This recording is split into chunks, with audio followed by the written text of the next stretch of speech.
Good evening and welcome to the Spring 2012 Sports and Social Change Speaker Series program. This program is part of the first USC Conference on Sports, a three-day event bringing together scholars and professionals to discuss international issues in sports. This year's conference is focused on the Olympic Games. It's now my privilege to introduce Dean Ernest Wilson.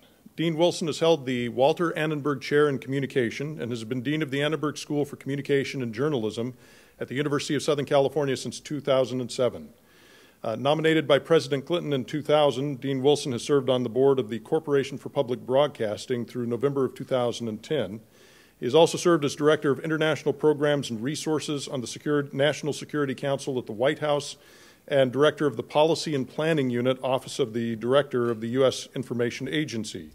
He also advised President Barack Obama's transition team on matters of communication, technology, and public diplomacy. Ladies and gentlemen, Dean Wilson.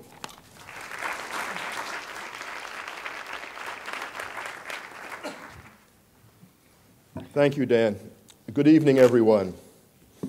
It's a real delight and a pleasure, as Dean of the Annenberg School for Communication and Journalism, to welcome all of you to what I am sure is going to be a very, very exciting event.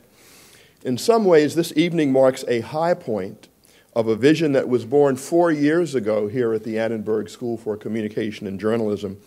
We had a bit of a dream, a bit of a crazy idea, if you will, to create the world's leading institution for the study of sports, media, and culture.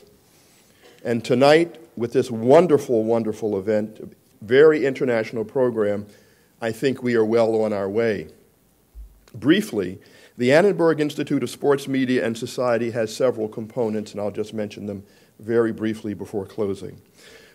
We have a new undergraduate major that has several hundreds of students who participate every semester, 500 students per semester who come to participate in our program.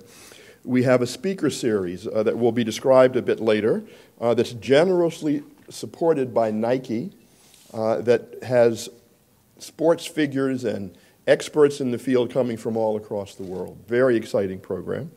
We also have community outreach here in the local community, and not only community outreach in our local community, but also to our global communities with programs that we have had in Paris, in Beijing, and other parts of the world.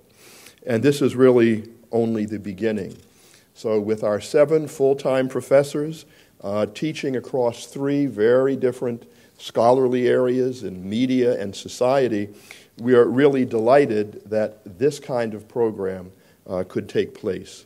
So again, on behalf of the Annenberg School and for the entire University of Southern California, I want to welcome each and every one of you, and especially our distinguished guest this evening. Jacques Rogge, the president of the International Olympic Committee, takes center stage this evening, followed by Scott Blackman, who is the CEO, the chief executive officer of the United States Olympic Committee. Both of them will discuss very important issues related to the international Olympic movement. And now to take the program forward, I want to introduce the director of the Annenberg Center on Sports, Media, and Society. To welcome him back to the podium, Professor Dan Durbin. Thank you, Dan.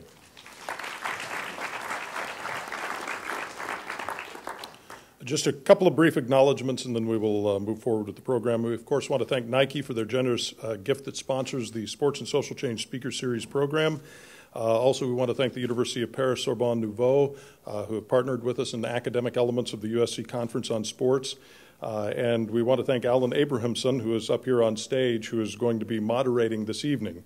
Now, I'm pleased to introduce Alan Abrahamson to you.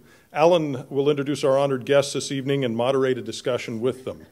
Alan has had a long career in sports journalism. He is an internationally read journalist who specializes in Olympic Games coverage. Alan is also a New York Times bestselling author and, of course, a faculty member at the USC Annenberg School for Communication and Journalism, and, of course, deeply involved in the Annenberg Institute of Sports, Media, and Society. And we are fortunate to have him. Ladies and gentlemen, Alan Abrahamson.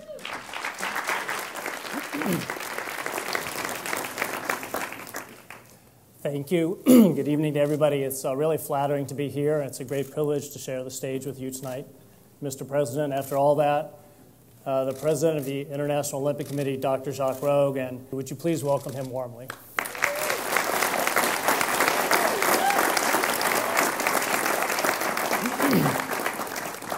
Just a couple of housekeeping things. I look out here in the crowd. It's an overflow crowd. People are standing in the back. Thank you to one and all for coming out. USC and UCLA are playing a basketball game across the street. President Obama's in town. It rained today.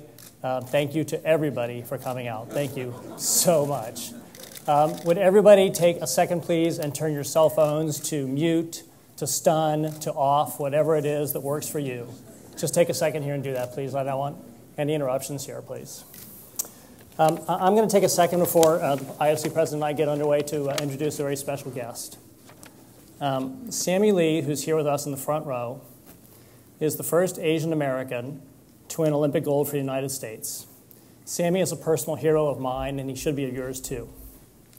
He won gold in men's platform diving in London in 1948, and then again at Helsinki in 1952. He also won bronze in men's springboard diving in London in 1948. He was born August 1st, 1920, so he is now 91 years old. Sammy had to overcome considerable discrimination to attain his two goals, to become an Olympic champion and to become a medical doctor.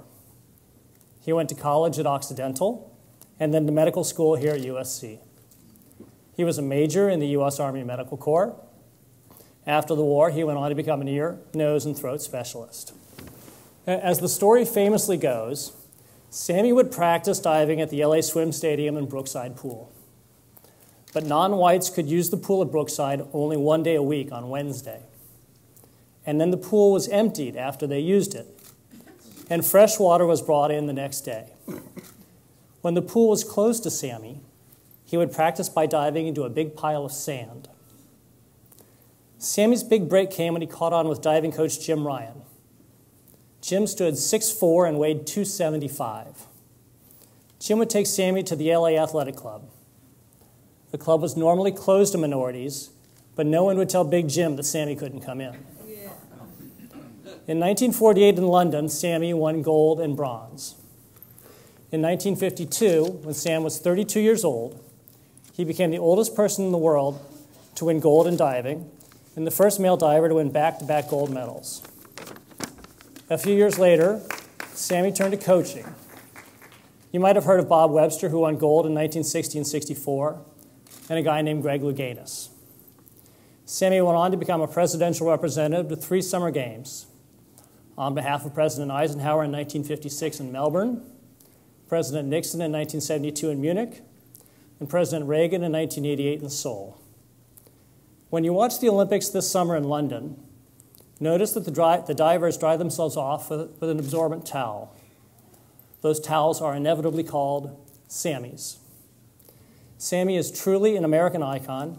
He and his wife, Roz, are here tonight. They're amazing people, and I wanted to be able to share the moment with the IOC president, Dr. Sammy Lee and his wife, Roz.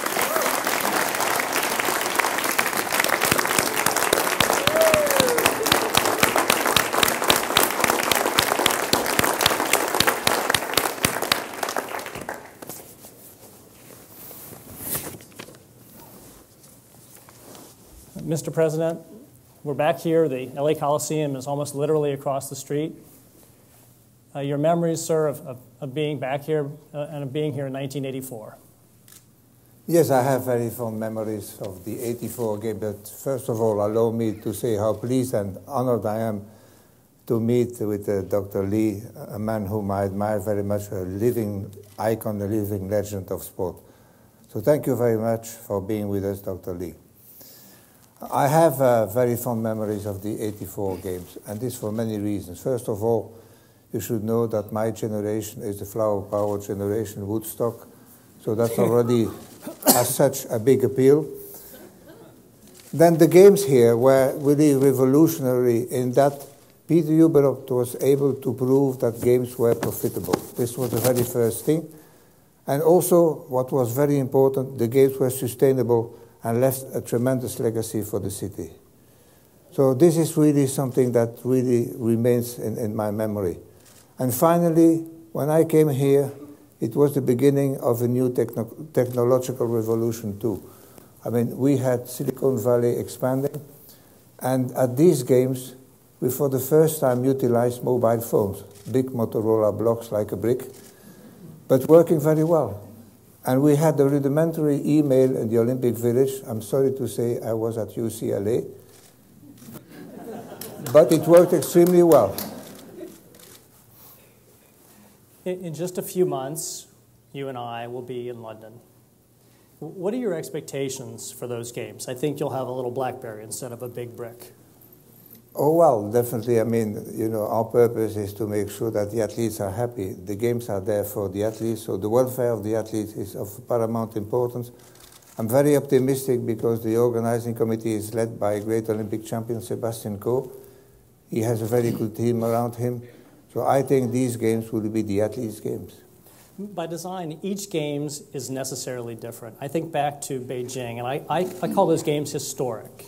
Each games has a different feel. What do you expect? You've called them athletes' games. How do you think the feel of the London Games will be? Well, basically, you know, Great Britain has invented modern sport at the end of the 19th or the mid of the end of the 19th century. So they invented modern sport. They love sport. They have also included sport in their curriculum of their schools and universities. So this is something that will reflect in the spirit and the atmosphere of the games. Here in Los Angeles, it's now 28 years almost since the end of the 1984 Games. Those were Olympics that indisputably left a legacy. The Los Angeles, the LA 84 Foundation, and the immense good work it's done for all the years since on behalf of young people all around Southern California.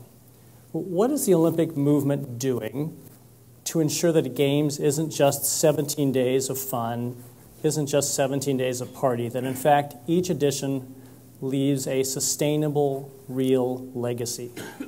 Well, we have very strict rules in terms of sustainability, environmental respect, and legacy, definitely very strong ones. And to become an Olympic city, you first have to be a very good candidate. So the candidates have to show what they want to offer, what they want to do for the future.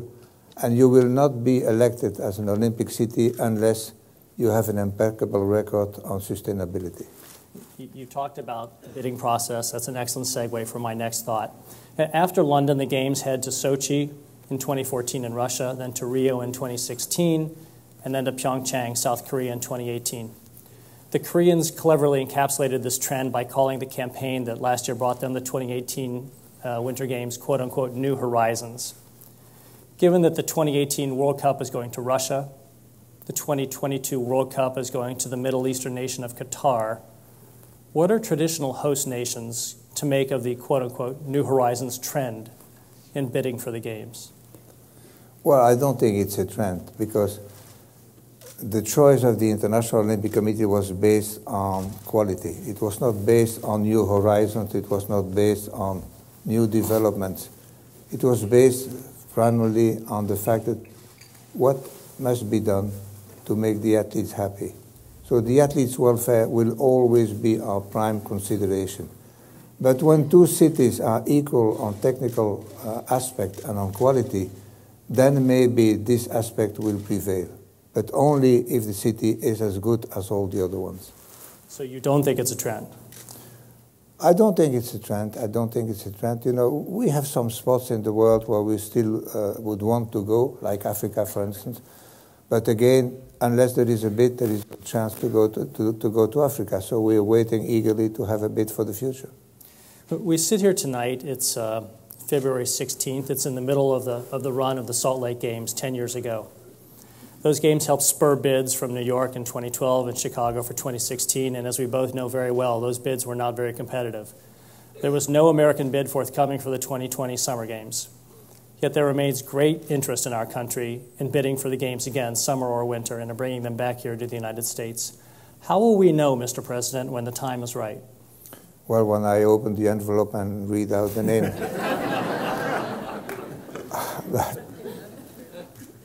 I think there is no ideal time. You have to go on your own strength. And unless you bid, you will never be competing. You know, without a bid, there is no Olympic Games. So I think if a U.S. city feels strong enough, and if the city has the support of the United States Olympic Committee, which is a must, then they should go on their own strength, not counting on geopolitical issues and consideration. Just saying, we are the best one, and we bid. It's that simple and that complex at the same time. The world economic situation continues to make headlines, even in Olympic circles. The applicants for those 2020 games, when we started this week, were 6. Rome, Madrid, Istanbul, Tokyo, Doha, Qatar, and Baku in Azerbaijan. Because of the debt crisis in Italy, the Prime Minister there, Mr. Monti, spent the weekend weighing whether to continue the Rome bid, and then announced yesterday that the Rome bid was no more. How significant a matter of concern is this for the IOC? Well, it's disappointing, but of course we respect the decision of the Italian government. That goes without saying. You know, sport is not isolated in a vacuum. Sport is in society, and sport feels all the ills of society. And in a way, you know, it's a little bit what happened with Denver in 1974 or 1975, when also for economic reasons, Denver had to resign and to stop preparing the Olympic Games. We then went to Innsbruck. It's not the first time. I'm comforted by the fact that we still have 5 very strong candidates, and that definitely is going to be a very good race for the final decision in September 2013. Is there any way at this moment in time to predict whether the short list will be 5, 4, or 3? Well, the short list is 5. Now, but will the executive board decide to pare the list any further, do you think? This is a possibility we have, you know. This is a very hypothetical question. Of course. And the very first thing in, you know, journalism school is not to reply to hypothetical questions. Really? Absolutely. Sometimes you win, sometimes you lose. Switching gears, Mr. President. The IOC is endlessly engaged in a campaign against doping in sport. Heading toward London, what progress has been made? At the same time, why is the campaign destined to be forever, and I mean forever, endless? Well, I think we can fairly say that we have made a lot of progress in the fight against doping for many reasons. There's far more in and out of competition testing unannounced. There is also the adoption of the longitudinal blood profile, which is a great deterrent. There's the fact that we store the samples for 8 years and retest them when needed, when the new test comes on the market. It's also the fact that we do not hesitate to call on public authorities and judicial powers of the state to make inquiries and to crack down doping gangs. So definitely it is far more difficult to take doping today than it was yesterday. But this fight will be eternal, because doping is in fact what cheating is in society. There is cheating in society, there is criminality. You will not have a society without judges, without laws, without prisons. The same goes for sport. There will be cheating in the future, unfortunately. I mean, that's human nature, and we have to adapt to that, and we have to continue.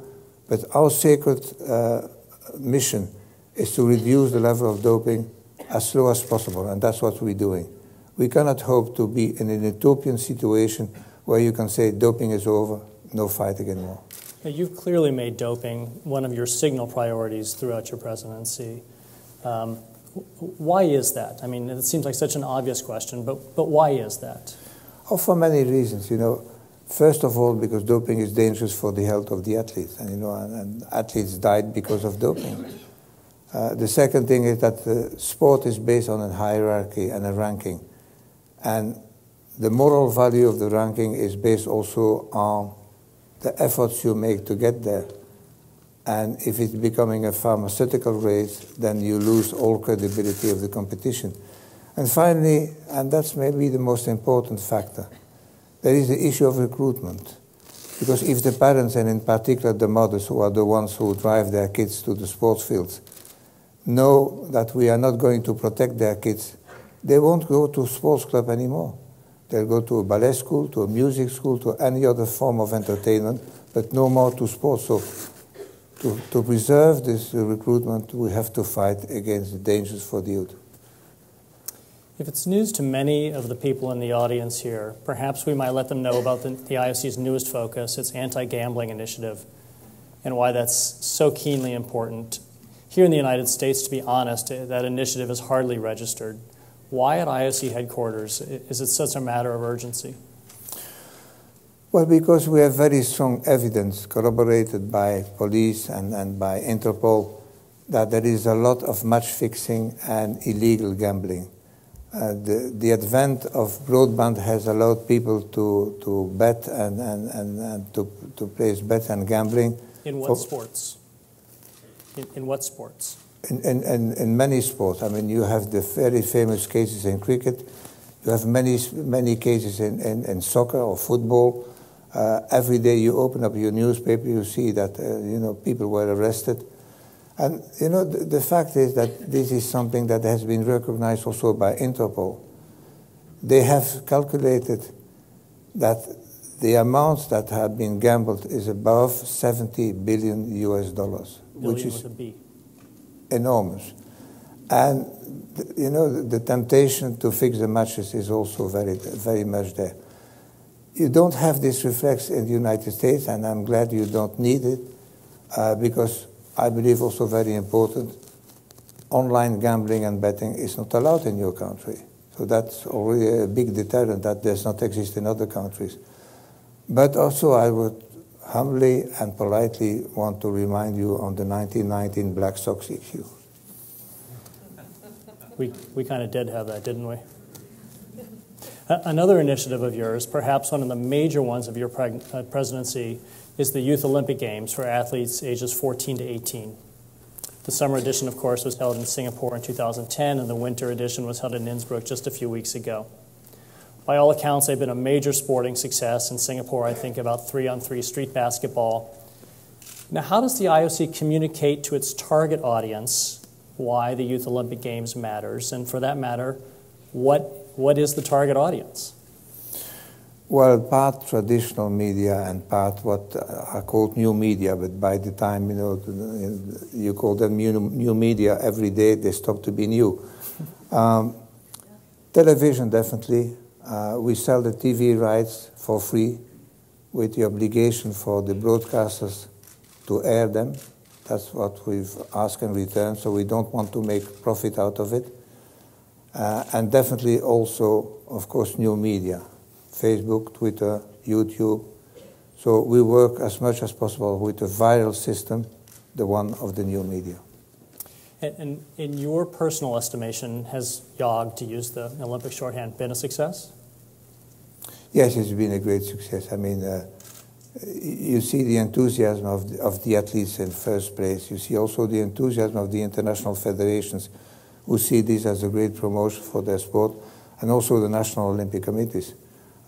We are now going to open up the candidatures for the 2018 summer edition, and I expect at least half a dozen candidates, which is a proof of the value of the event. Just as one reporter, the 3-on-3 ball was a great success. It was a revelation, actually. Yeah, and you have the mixed relays, you have the mixed competitions, you have the competitions where you put together athletes of different countries, and the kids love it.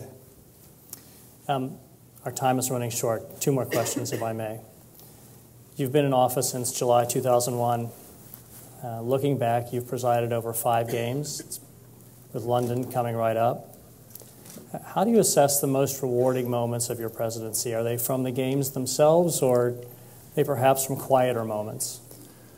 I'd say part the games and part the other activities of the International Olympic Committee, activities that are not really very well known. But we do a great effort in bringing sport to grassroots levels in all the countries in the world, and most particularly the developing countries. And when you see what sport can do in a refugee camp, at the level of these young people who all of a sudden see a future, see a bright light, in a very depressing environment. I've been a couple of times to these refugee camps, and really this is fantastic when you see the twinkle in the eyes of these kids. And of course you have also the moments of the Olympic Games. Michael Phelps, Usain Bolt, or Stephen Redgrave winning in his 5th consecutive gold in rowing. These are sacred moments of sport. One final question. Your term of office, and it seems unbelievable to me, is going to end in September 2013. I'm not asking you who your successor ought to be. I am asking this. If you could offer one piece of advice to that person, what would it be?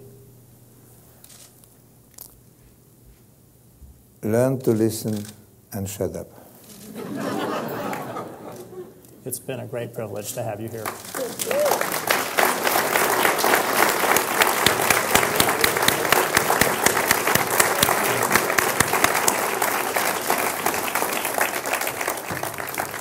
Thank you.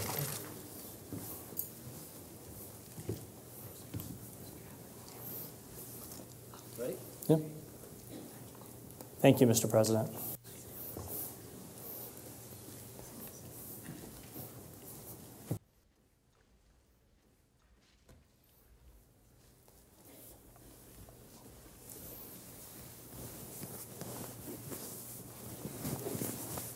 So the ground rules for Mr. Blackman and I are going to be a little bit different. Scott and I have known each other a great many years. We've agreed that we're going to call each other Scott, and I'll call myself Alan. What we're going to do is I'll ask Scott some questions, and I hope that at the end of it we'll have a little bit of free time, and you guys can ask some questions of, well, presumably Scott, when I'm done asking my questions, okay? So let me start with the same question I asked the IOC president, Scott. Your memories of 1984. I was practicing law in Denver and watching the games on television. I remember so many things, but I started working for the Olympic movement in the early 90s, and what you realize is that it's much more than those athletic moments that you see on TV. It's the wonderful storytelling that Dick Ebersol has been involved in creating for so many years for NBC. So I remember it being a family experience, not just a sport experience. Your expectations for the American team heading into 2012. A lot of ways to ask that question, but let me just start broadly, and then I'll ask about the medals in one sec. You know, on the positive side, it's an English-speaking country, and that makes the logistics and movement of people a lot easier for us. And as the president pointed out, we have an organizing committee that's led by Seb Coe, who is universally respected across so many fronts. But I think everybody feels like London is ready for these games. So from a logistics standpoint, we're very, very comfortable with the way that it's looking. From a competitive standpoint, I mean, one of the challenges that we face is that we don't have a sports ministry in the United States. Our movement is privately funded as opposed to government funded. And so a lot of countries, and I would put China and Russia on that list, are making sport really a national priority. And so one of our challenges is our ability to continue to support our athletes at a level that Americans expect. And so from a competitive standpoint, as you all know, it's going to be a close race according to all of the experts. A lot of people feel like the Chinese will pass us. We've won the medal count in the Summer Games, every Olympic Games after Barcelona. It's going to be very close, and I think our job is just to make sure that we've done the best job that we can of preparing our athletes to compete to the best of their ability, whether that's first place, third place, or some other place. And so it's not, I mean, some games the American team has gone on record as saying, we want to win the medal count, or we expect to win 100-plus medals. That's not the expectation this time around? We would very much like to win the medal count. The overall medal count. The overall medal count and the gold medal count, the silver medal count, the bronze medal count. We'd like to win as many medals as we can, but we can't control that. All we can control is how well our athletes prepared to compete. And I think we all recognize that a lot of countries are investing substantial amounts in their sports program, really as a matter of national branding and pride, and that's a good thing. That's not a bad thing, even if it ends up meaning we finish second in the medal count. How come the American team isn't any good at certain sports? I'll pick a couple. Table tennis and then my own personal bugaboo. Sorry, Michael. How come the team handball? Well, why aren't we any good at team handball? Well, you'd think we would be good at team handball because it's a hand-eye coordination sport, but it's a sport that people play in Europe and elsewhere from the time that they're 5 and 6 years old, and no matter how much hand-eye coordination you have, you can't really make up for that. There are some sports that culturally we're just not as engaged in from a very, very young age, and as I said, there's really no way to overcome that. Even if we threw buckets and buckets of money at it? We're changing our funding philosophy. Historically, I think the USOC has made its grants based as much on participation as on high performance, and we're shifting more toward allocating our high performance dollars to the sports and to the athletes that have a chance to end up on the podium. But what we don't want to do is ignore all the other sports that don't have a chance to medal in the short term, but do have an opportunity maybe over the long term to develop a plan, to develop resources. And so what we're trying to do, invest in the sports that can't podium today by trying to make a 10-year or a 20-year plan going forward. Is that me? No? No? Okay. Don't know. All right. This...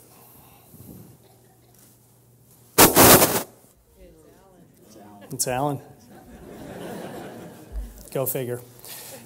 2 years ago, the American team won 37 medals in Vancouver. I know London's on the horizon. But going back in time for a sec, 2 years ago, the American team won 37 medals in Vancouver, best in the world, including 21 in the alpine sports. It wasn't all that long ago in Calgary that we weren't very good at all. And now we're the best in the world. How did that happen? We had an exceptional board of directors and an exceptional executive director in Bill Morolt, who really did the same thing with their funding, where they were focused on programs that they thought they could win, particularly on the alpine side, and they prioritized alpine over Nordic, and I think that made a difference. Some basics about the United States Olympic Committee that I think might be helpful for everyone to understand. There are 205 national Olympic committees in the world, more national Olympic committees than there are member states in the United Nations. The United States Olympic Committee is unique. Everywhere else, Olympic sport is, as Scott said, a government enterprise. Here, not so much. In fact, the 1978 law that chartered the United States Olympic Committee, which is called the Ted Stevens Act, excuse me, says the government is not going to give you a dime. Is that a model that still works? We've thought about that, and we've thought about whether we should, in fact, seek government funding. But the truth is that it's hard to argue that it hasn't worked because our athletes have performed so well on the field of play that we really can't go to the Hill and say we need more money. Our athletes are performing fantastically well. Can that persevere into the long term? We don't know. What we do know is that Americans send the U.S. team to the Olympic Games, not the American government. It's very, very important for us to have the support of Americans, and their support does vary depending on how well we do at the Games. So making sure that we give our athletes the best opportunity to succeed is important, and that's one of the reasons, again, that we're prioritizing on the sports where we think we have an opportunity to do well in the short term. So continuing on the financial theme here for a second, how does the United States Olympic Committee support itself? More than half of our revenue is actually generated in partnership with the IOC. Our largest single source of revenue is our television contract, or our share of the revenue from the IOC's television contract with NBC. That's rough justice about $60 million per year. We also generate approximately $60 million per year in our sponsorship programs, both the TOP program, which is a global sponsorship program managed by the IOC, and our domestic sponsors who get rights just in the United States. And the balance, the remaining 20% is generated in the form of major gifts from major donors, And we have an annual fund program where people will send in as little as $5 or $10. We've got more than 600,000 people who make contributions to the USOC each year. So it truly is, whether it's directly from Americans or in the form of the television revenue, which is there because of the fact that the Americans are watching the broadcast and can buy the products of the advertisers, we're really supported by the American people. So just so everyone excuse me, has an idea of the scale, according to the usually reliable website Business of College Sports, for the fiscal year 2011-12, Ohio State's athletic department's annual budget is $126 million. Scott, what is the USOC's annual budget? It's a little bit more than that. We're at about $175 million now. It varies because in Olympic years... But this is an Olympic year. This year it will be higher. In some years it's lower, but the average is about $175 million. So not all that big a difference, dramatically. The president is still here. I'd be remiss as a journalist if I didn't ask you. The USOC and the IOC are involved in discussions over revenue and marketing sharing. How are those discussions going?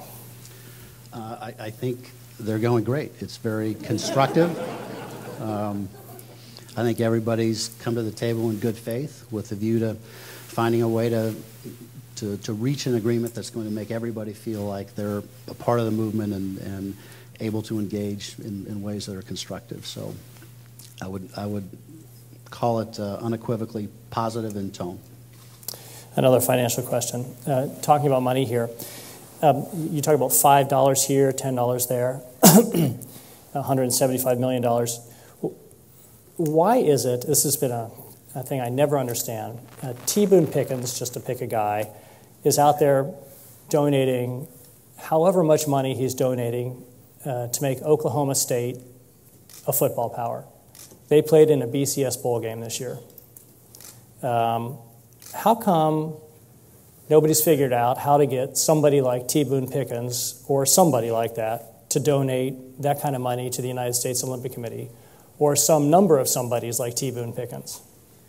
I think that's a great question. Looking back, the USOC has not done, I think, everything that it could do to generate major gifts like that. I think beginning about 3 years ago, shortly before I arrived, we made that a priority, and as we look at our various revenue sources, we see, I think, more opportunity for growth in the major gift area than we do in almost any other area.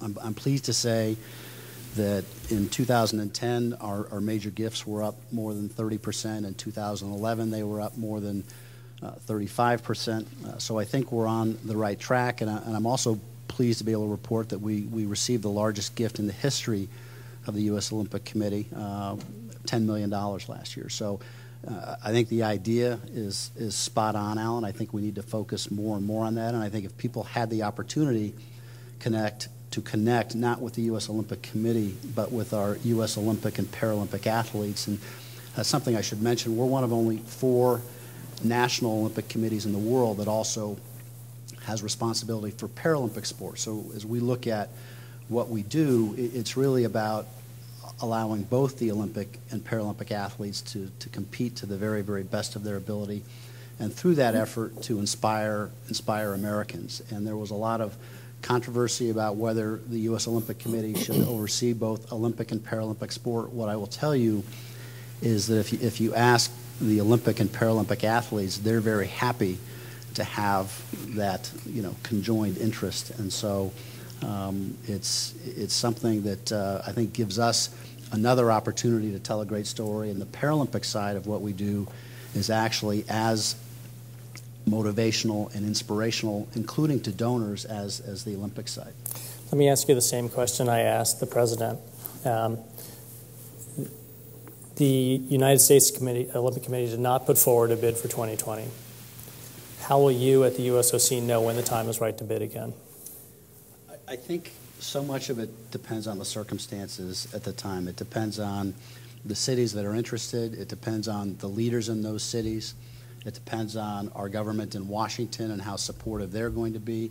I think it depends on what is the mood of the international Olympic community. And I think until we get these revenue sharing discussions behind us, I think that's going to be the big question in the room, and so we really want to finish those discussions before we support a city in a bid, because we think it would be very easy for us to get leverage in those discussions, in all candor.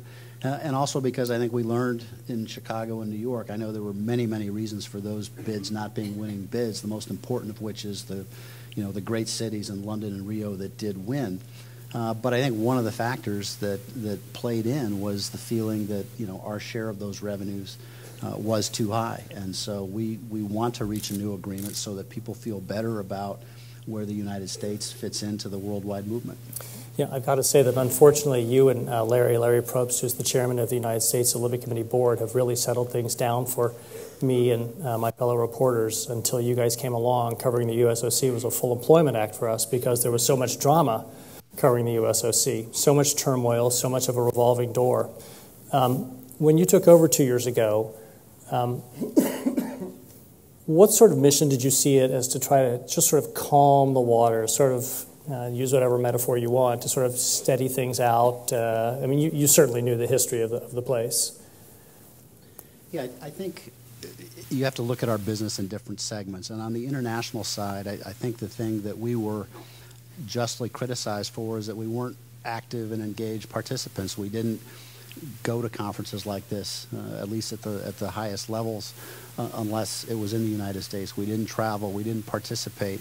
And it's not about us taking leadership roles. It's just about us being engaged and establishing relationships, and that takes a long time. You can't do that overnight. And so we said we've got to start that process, and frankly, that process doesn't have an end. It's got to go on forever. We just have to get engaged. Domestically, we were very lucky because the USOC was restructured in 2004 in a way that allowed us to operate much more effectively. We used to have a board of directors of 120 people with an executive committee of about 25 people. We now have a board that has 15 people on it, and it's not just the size, but it's the fact that our board is now, and Peter Ubroth was our first chairman after the restructuring. Our board is focused on policy and strategy as opposed to day-to-day operations. And we have some very, very impressive people who really don't have any agenda other than supporting the U.S. Olympic movement. So whether it's an Ursula Burns, who's the CEO of Xerox, or John Hendricks, who was the founder of the Discovery Channel, Bob Bowlesby, the athletic director at Stanford, we've got some people who care very much about America and about the U.S. Olympic movement. And I think it's that as much as anything else that has allowed us to move forward. And to give the people in the room a sense of the demands on you travel-wise that the job entails, could you tell everybody, how much you've been on the road? This is what you talked about, relationship building. What have you been doing for the last 2 years internationally? My wife asked me that question too. She said, she asked me at the end of the year, how many days were you on the road this year? So I asked my assistant to put it together. It was 135 days last year, which is a little bit more than half of your business time if you're counting 5-day weeks for 48 weeks a year. And that was a non-Olympic year. So it's a lot, but we have a long way to go, and we have a lot of places that we need to plug into the movement. So it really hasn't felt like it's more than it needs to be going forward. And what is when you're out on the road like that, Scott? In contrast to the prior USOC, the prior editions of the USOC, what is the message you and Larry and the others are conveying now about what the USOC is now? Yeah, I think for the most part, we just want people to understand that we want to be active and engaged, and it really doesn't matter at what level we want to contribute. One of the interesting things is that if you look at the international federations for sport, our representation at the very highest levels in terms of being the president of an international federation, we really don't have the kind of representation that most people would think or would expect out of the United States. So this is something that needs to happen not just at the senior level of the USOC, but importantly, needs to happen within each individual sport. And so one of the things that we're focused on is getting our young people, getting our athletes involved in their federations so that 10 years, 20 years, 30 years from now, they've got the relationships that we haven't yet built at the senior level. I'm going to ask one more question, then I'm going to open it up to the audience for questions. Well, last September, at the USOC's assembly in Colorado Springs, which is where the USOC is based. You said that the USOC and the sports federations needed to do a better job of promoting diversity. You said it was a smart business. Could you explain? Why was that smart business? Well, the world is a diverse place, and our Olympic team is a diverse team. And so if we want to have relationships in the world, and we want to make sure that people within the USOC understand, we need to have all kinds of people in the room as we're making decisions and moving forward. So it allows us to be much more effective because it allows us to communicate better with the people that we have to deal with on a regular basis. So new ideas, diverse constituencies it really is a high priority for us, and we're actually in the process now. Our board approved in December, a new commitment to diversity in the form of hiring a director of diversity and actually establishing some milestones that we really want to put on the table in the next year or two. I'd like to hear from you all. So if we could pass the mic around, please.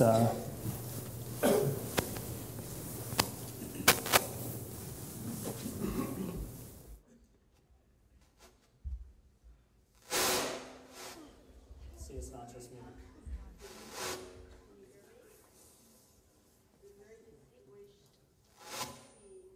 President, I believe, is here along with 850 delegates to the World Conference on Women in Sport.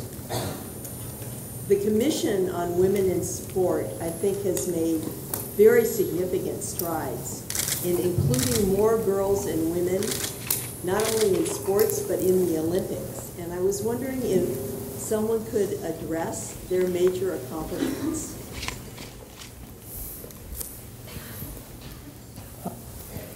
Is that a question of the major accomplishments of the Commission Women in Sport? on Women in Sport? Well, we have here tonight Anita DeFrantz, who was the chairperson of that commission and the president of the IOC. I think maybe the president or Anita would be in a much better position to... I fully agree. Anita? Trying to give her the mic? I think... Hang on one sec. President, do you stand? Anita. I can talk to you guys anytime. Well, I would say that the Commission did a fantastic job. That might be in part because I appointed the Commission, but to be really very, very candid, Anita has done a tremendous job. Anita is a leading figure. She was a great athlete. She won bronze at the Olympic Games in '76 in Montreal. She then became vice president of the organizing committee of the '84 Games. She then led the LA '84 Foundation. And in the International Olympic Committee, she was appointed by my predecessor as chair of the Women in Sport Commission, and she did a great job. If you realize that at the Olympic Games in Los Angeles in 1984, you had 24% women participating. In Beijing, we had 43%. And in the Youth Olympic Games, we are at 45%. So I'm saying that gender equality in sports participation is coming, and within a decade we'll get there. And this is mainly to the great work of Anita. Thank you very much, Anita.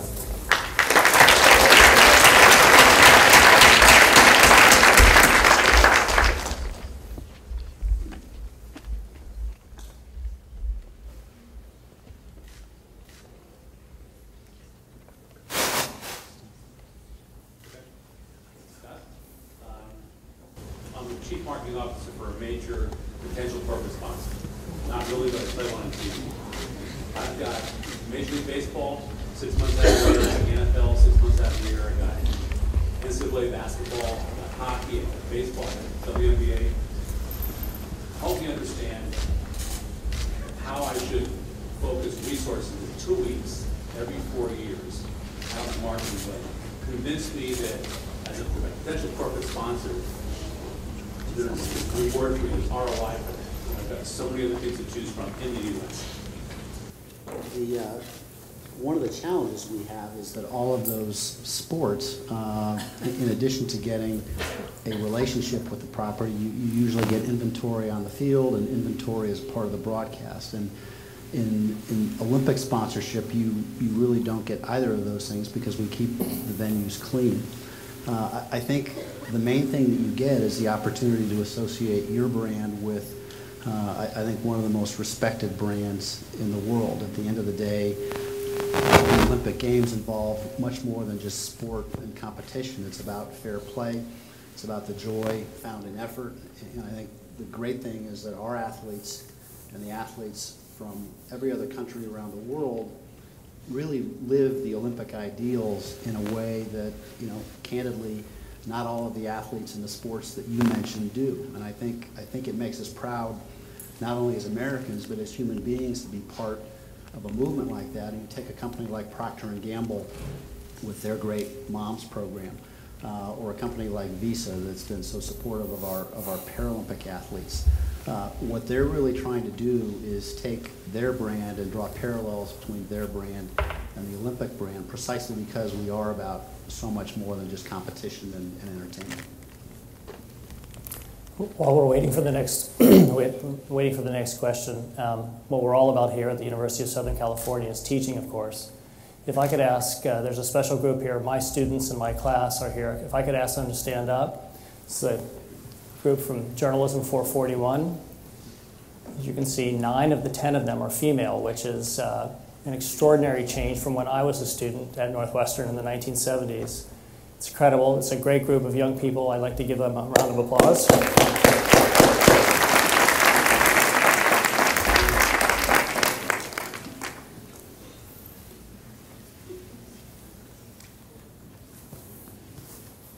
Susan?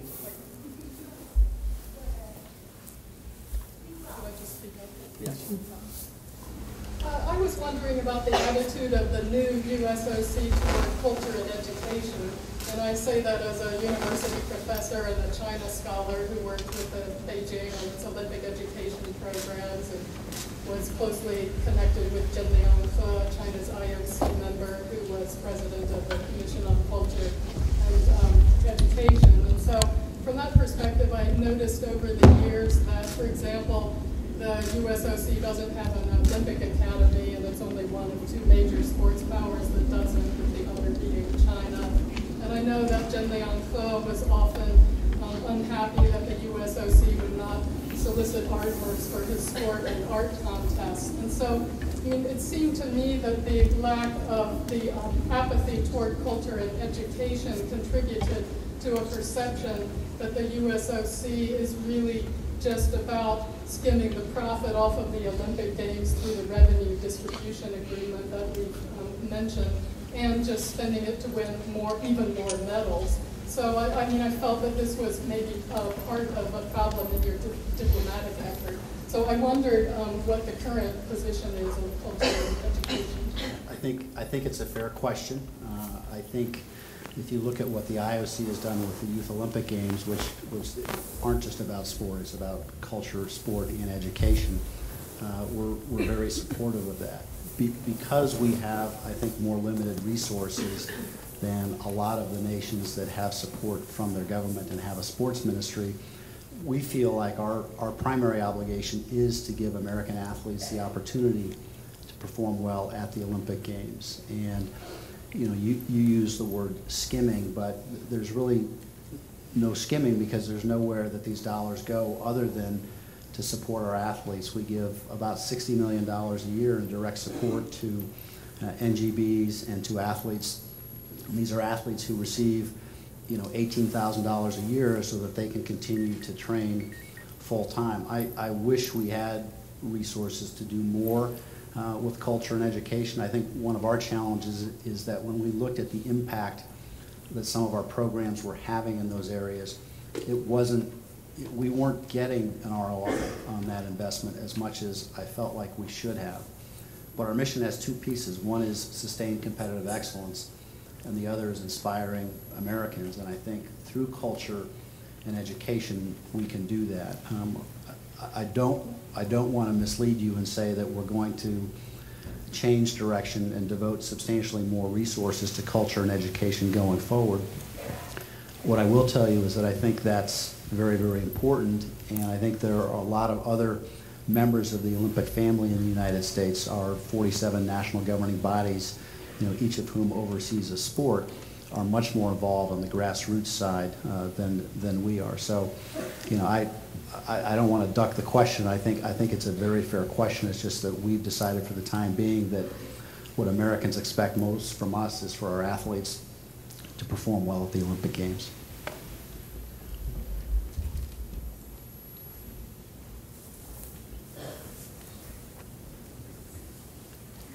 I know it's going to be another 4 or 5 years before the U.S. is involved in a Summer Olympic bid process, but I wanted to ask you about the domestic bid process in the future. Is it going to continue to be open to all American cities to be a part of the domestic bidding, or do you anticipate that it'll be more closed and cities will have to be invited to bid for the U.S. in the international round?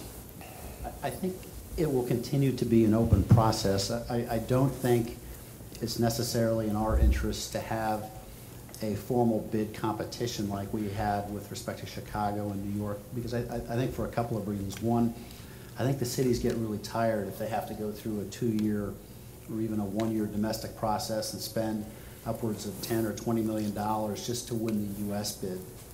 And I think it might have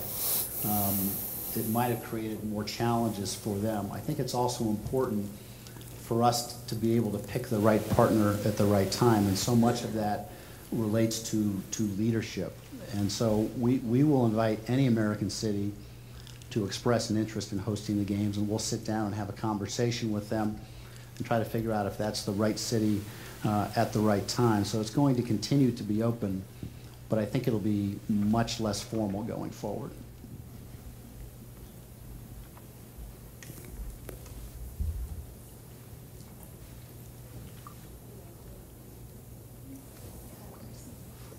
Hear me?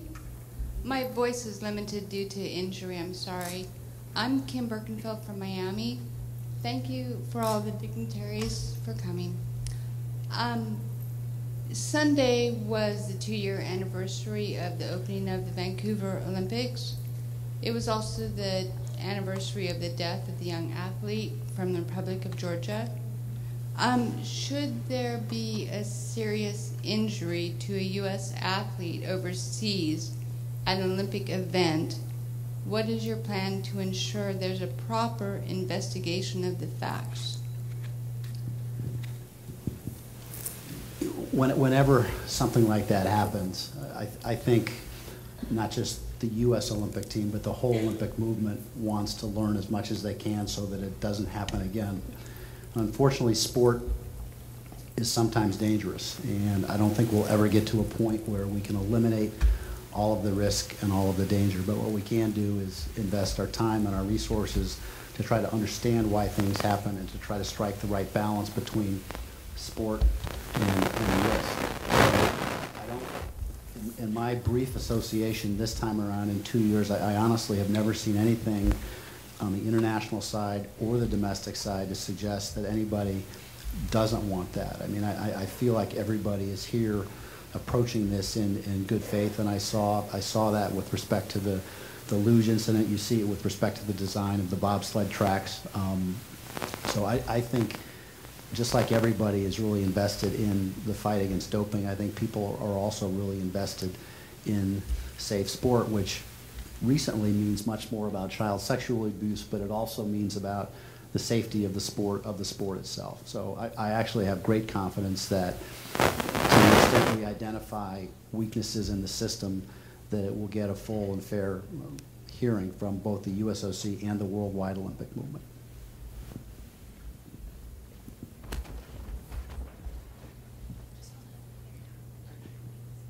All right, my question is regarding men's basketball, and I know as Americans we all like to win and be successful, but seeing as how our team basically beats everyone by between like 30 to 50 points every year in the Olympics, and it's not really competition, what would be your thoughts on possibly having like D-League players play or college athletes play on the men's basketball team, just so that it would be more of a competition for our country against the other countries?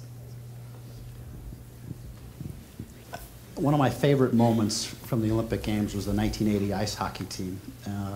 And so I understand what you're saying, because we were all so proud of those athletes at the time. But with that said, I think the Olympic Games have evolved to a point where we want the very best athletes. And if we come to a point where we're not having the best athletes compete in the Olympic Games, it's then that I think we need to take a look at what we're doing. So while, I disagree with the proposition that nobody can beat the U.S. men's basketball team. I think there are a lot of good basketball teams out there. I hope you end up being right about this summer. But at the end of the day, I think it is much more competitive than we would all give them credit for at times. I remember sitting on the floor of the arena in Beijing, rewriting my lead while Spain was coming really, really close to the American team in the either the third or the fourth quarter. I think if you put a bunch of D-League players up against the Gasols and Ricky Rubio, it would not be very pretty. No, the other thing I would say on that point is that our NBA players and NHL players, it's very, very important to them to be a part of the Olympic Games. And I especially think about, the hockey players who have said, well, I am going to play in the games, even if it means I can't play in the NHL. Now, they wouldn't really do that, but there's a lot of passion at the elite level among athletes around the world for being a part of the Olympic Games.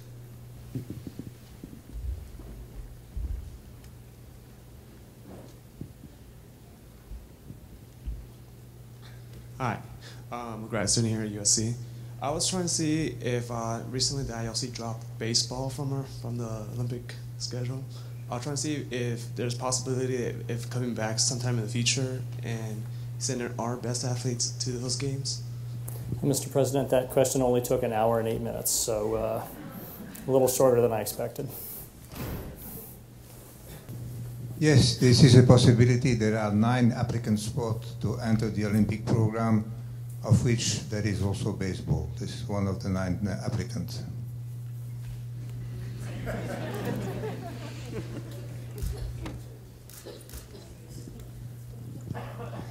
I understand it's currently just an exploration, but from your standpoint, how likely is it really that the U.S. is going to make a bid for the 2022 games? We are not going to submit a bid for the 2022 games unless and until we resolve our discussions with the IOC on the revenue sharing. If we were to resolve those discussions later tonight, I think we would need to gather our board of directors and have some very serious discussions about, is it better to do winter or is it better to do summer? I think a lot of people feel like the U.S. would stand a better chance of winning winter games because there are less nations that can host the winter games. A lot of people feel like it's better to host the summer games because you can expose more Americans to the Olympic movement because there are more people involved in summer sport than winter sport. And in all candor, that isn't a discussion that our board has had yet. And so, I don't know what the answer to your question is because that's really a decision that's reserved to our board of directors. But I can promise you that we would begin thinking about it pretty quickly. And we've already had a number of great cities express an interest: Denver, Reno, Tahoe, Salt Lake City, Bozeman, among others. With the growth of broadband around the world and fewer games being held here in North America, at least in the U.S., what do you think that impact will have on the value of the television rights?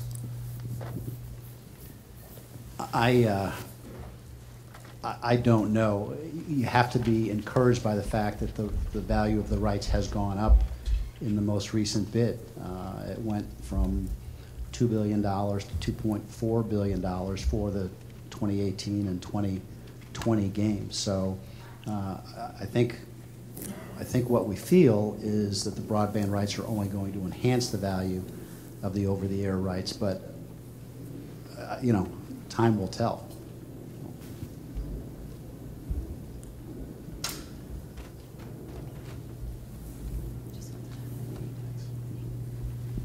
Hi, Scott. Howard Broadwin with sportsandsocialchange.org. Curious, I'm glad you mentioned the Paralympic movement and that the USOC is now involved with a lot going on with the Paralympic team. Can you talk a little bit about what the USOC is doing to support the Paralympic athletes? Their needs can be a bit different than the traditional Olympic athletes. The training, the equipment can be very different. And so you mentioned a dollar figure that goes to the Olympic athletes. Can you talk a little bit about what the USOC does for the Paralympic athletes, and then also maybe a little bit of what the USOC is doing to help raise the level of awareness of the Paralympics in general in this country? Because it's definitely something, there's a bit of a disconnect. I think there's still a lot of people who aren't even really sure what the Paralympic movement is.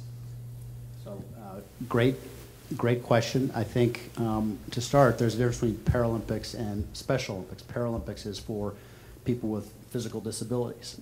And at the end of the day, our support of our Paralympic athletes is not at the same level of our support for Olympic athletes. I think the Paralympic athletes who get support from us get somewhere in the range of $2,000 to $3,000 as opposed to $18,000. And we're trying to narrow that gap.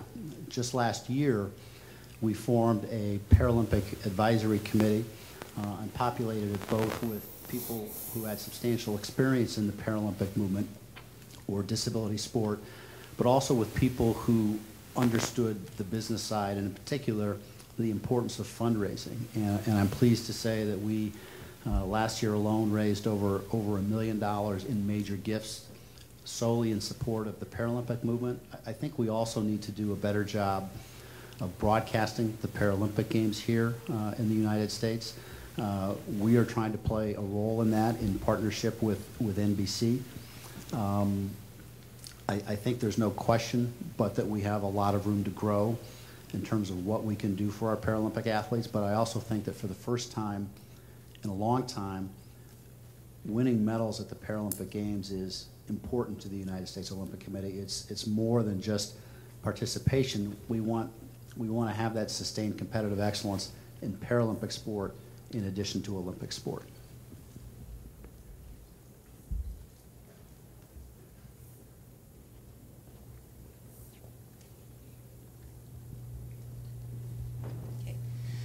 Hi. Earlier you mentioned how you want to incorporate active participation abroad into the goals for the future. And also you mentioned how a part of your mission was to inspire Americans. And my question is, how are you engaging the youth of America today? There's a bunch of college students here, and I think many of us are interested in the Olympics and how to get involved. What are you doing now to involve the youth, and what are your plans for the future in terms of engagement? So one of the programs in terms of getting communities engaged that we love to be engaged in is a program that the IOC actually runs called Olympic Day. So we had over 300 communities in the United States involved in Olympic Day last year. I think this year we'll do substantially better than that.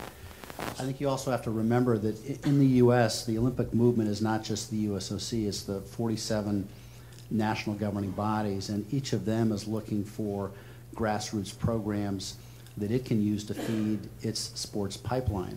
What I will also say is that the USOC has member organizations, and it's part of a group called the Multi-Sport Organizations Council, where we have boys and girls clubs, YMCA, YWCA, Big Brother, Big Sisters, Boy Scouts, the NCAA, all of whom, we have more than 50 million members of those organizations that we don't do a good enough job of connecting with. So one of the things that our board is challenging us to do is to figure out ways to use Olympic Day and use our relationships with the multi-sport organizations to have the spirit of Olympism be more of a part of what our youth, of the diet of there's so many entertainment and sports options that kids have now, so much more than when Alan and I grew up. And we have to fight for our share of that space. And I would not give us an A+ in terms of how we have connected with the youth, but I think under Lisa Baer's leadership, Lisa runs our marketing division. She really is focused on making sure that, whether it's through social media or other means, we are engaged in a conversation with youth. Yeah, I'll toss you a softball, and then I think we've got one more question. One thing I would give you an A+ on is your Facebook outreach. Do you want to explain how you've done on that? Because you've gone from here to here in like this much time. think a little over a year ago we had less than about 200,000 Facebook friends. We crossed 1 million in the third quarter. I think we're at about 1.5 million now. So Lisa has made it a priority. But if you look at our country, it's a big country, and 1.5 million is great growth, but we've got a long way to go. So I'm glad for the track we're on, but we have a long way to go. One more question, please, and our time's up, unfortunately. Hi, I actually have a question related to what you're just talking about. I work on the athlete PR side, and for athletes using social media during the games, I know there's sort of a lot of rules that go into it. And how do you see the athletes' role using Twitter and Facebook, encouraging them to do it to engage with fans at the same time, not breaking any rules? Well, I don't want to answer that question as far as it relates to the period of the Olympic Games, because I know there are special rules in place then that the IOC and the USOC put in place. But I think there's a great opportunity for the athletes to use Facebook and Twitter to promote not only themselves but the Olympic movement and what makes the Olympic movement different from other sports movements. So we have a program, we call it our Ambassadors Program, where we bring all of the athletes who we think are going to be on the Olympic team in for a couple of days of boot camp's the wrong word, but trying to teach them that they are role models and the things that they say and do are having a great impact, and you can have an even greater impact if you use these tools that you have at your disposal like Facebook and Twitter. And we're also actually bringing in a lot of the agents who represent the athletes to try to make sure that they understand the challenges that we face. We have some sponsors who make substantial investments in us, and we want to protect them, but we also understand that the athletes need to have the ability to earn a living and create their own commercial relationships. So we try to strike that balance. I want to say thank you to each and every one of you for coming tonight.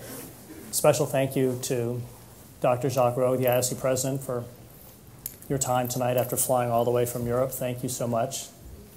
And thanks again to everybody. Thanks. Stop. Thanks.